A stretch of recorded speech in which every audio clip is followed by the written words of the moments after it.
देखो अब ये प्रश्न है, इसको हम लोग करने जा रहे हैं दो चर वाले रैखिक समीकरण के रूप में। दो चर वाला रैखिक समीकरण बनाएंगे और उसके बाद इसको हल करेंगे, है ना।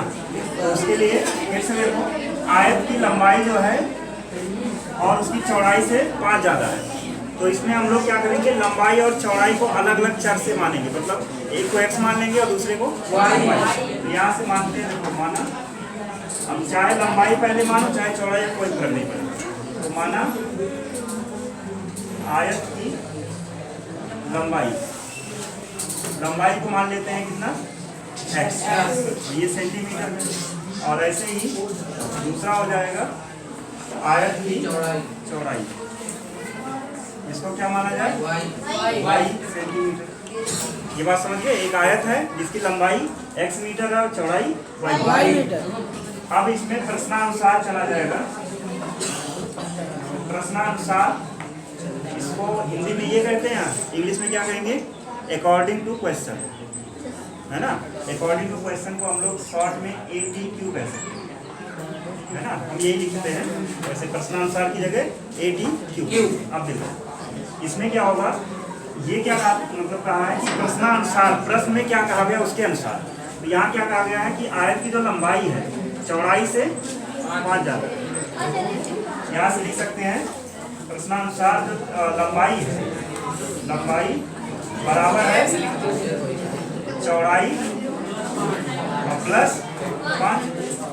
जो लंबाई चौड़ाई से अधिक है, कितना अधिक है का मतलब प्लस, यही कम होता तो क्या लगा, अब देखो लंबाई हम लोग माने हैं x, चौड़ाई को y और प्लस का, ये बन गया समीकरण नंबर 1। x और y का समीकरण बना, एक समीकरण हो गया। अब दूसरा समीकरण देखो, जहाँ बनाते हैं आयत के परिमाप से। आयत का परिमाप कितना दिया है, 40 सेंटीमीटर, बराबर है 40 सेंटीमीटर। अब परिमाप का फार्मूला क्या होता है, 2 गुणे लंबाई प्लस चौड़ाई, लंबाई प्लस चौड़ाई। और लंबाई क्या है यहाँ पे, x प्लस चौड़ाई y, और बराबर कितना है 40। इससे 2 को अगर हम यहाँ भेज दें तो ये x प्लस y बराबर हो जाएगा 40/2, और 2 ये कैंसिल हो जाएगा, तो कितना आ जाएगा, ये हो गया समीकरण नंबर। दो चर वाला दो रैखिक समीकरण बन गया। अब इन दोनों को सॉल्व करने के लिए हम लोग विधियां जानते हैं। कौन सी विधि लगा सकते हैं, यहाँ पे कौन सा सही पड़ेगा, विलोपन नहीं, प्रतिस्थापन। x का मान पहले से ही पता है, यही x का मान लाके कहाँ रख दो, समीकरण 2 में, और वहां से हमें y का मान पता चल जाएगा, है ना। तो यहाँ पे प्रतिस्थापन विधि लगाते हैं, कहते हैं कि समीकरण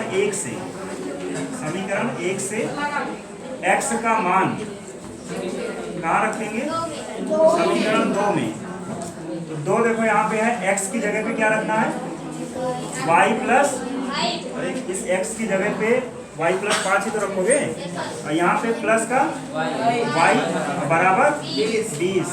अब देखो यहाँ से y और y मिलके 2y, और बराबर में 20, और ये जो 5 था वो आ जाएगा, इधर माइनस हो गया, ठीक। अब यहाँ से 2y बराबर कितना, 15, 1y बराबर क्या हो जाएगा, 15/2, यानी ये आ जाएगा 7.5 सेंटीमीटर। और अब यहाँ से x का मान क्या निकलेगा, x जो है, x यहाँ से निकालने के लिए y का मान रखना पड़ेगा। तो x बराबर 7.5 प्लस 5, यानी ये आ जाएगा 12.5 cm। तो इस प्रकार से इसकी आयत की लंबाई और चौड़ाई फिर से हमें मिल गया है, समझ पाए, ये इसका आंसर है। नोट।